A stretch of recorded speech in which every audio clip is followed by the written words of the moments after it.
দাদাগিরি অধ্যায় শেষ। বর্তমানে চলছে সারেগামাপা লেজেন্ডস।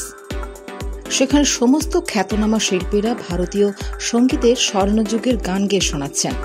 আর এই শো শেষ হলেই আসবে সারেগামাপা। ইতিমধ্যেই শেষ শোয়ের প্রস্তুতি শুরু হয়ে গিয়েছে। অডিশনের পর এখন চলছে গ্র্যান্ড অডিশনের কাজ। সেটারই বেশ কিছু ঝলক প্রকাশ্যে এলো। এদিন জি বাংলার তরফে সারেগামাপার গ্র্যান্ড অডিশনের ঝলক প্রকাশ্যে আনা হলো। সেখানে দেখা যাচ্ছে সমস্ত প্রতিযোগীরা কখনো একসঙ্গে বসে গান গাইছেন, আবার কখনো বিচারকদের সামনে পারফর্ম করছেন। চুলচেরা বিশ্লেষণের মাধ্যমে সেরাদের বেছে নিচ্ছেন বিচারকরা।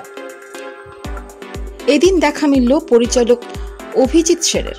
বিচারক হিসেবে দেখা গেল রথিজিৎ ভট্টাচার্য, তন্ময় বসু, ইন্দ্রদীপ দাশগুপ্তকে।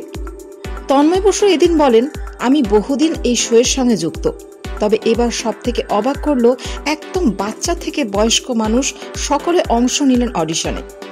রথিজিৎ ভট্টাচার্য বললেন, বাংলার রিয়েলিটি শোতে দেশের বিভিন্ন প্রান্ত থেকে মানুষ নাম দিয়েছেন। এবার অনেক বড় আকারে হতে চলেছে এই শো। প্রসঙ্গত এইবার সারেগামাতে মোট 8 জন বিচারক থাকবেন, মেন্টর থাকছেন না কোনো। বিচারকের আসনে থাকবেন জাভেদ আলী, ইমন চক্রবর্তী, রাঘব চট্টোপাধ্যায়, যোজো মুখোপাধ্যায়, শান্তনু মৈত্র, ইন্দ্রদীপ দাশগুপ্ত, অন্তরা মৈত্র, কৌশিকী চক্রবর্তী প্রমুখ। তবে এখনো জানা যায়নি যে কবে থেকে এই শো আসছে। ইতিমধ্যে নির্বাচিত 2 প্রতিযোগীর ঝলক প্রকাশ্যে আনা হয়েছে। তাদের একজন হলেন দার্জিলিংয়ের দিবাকর।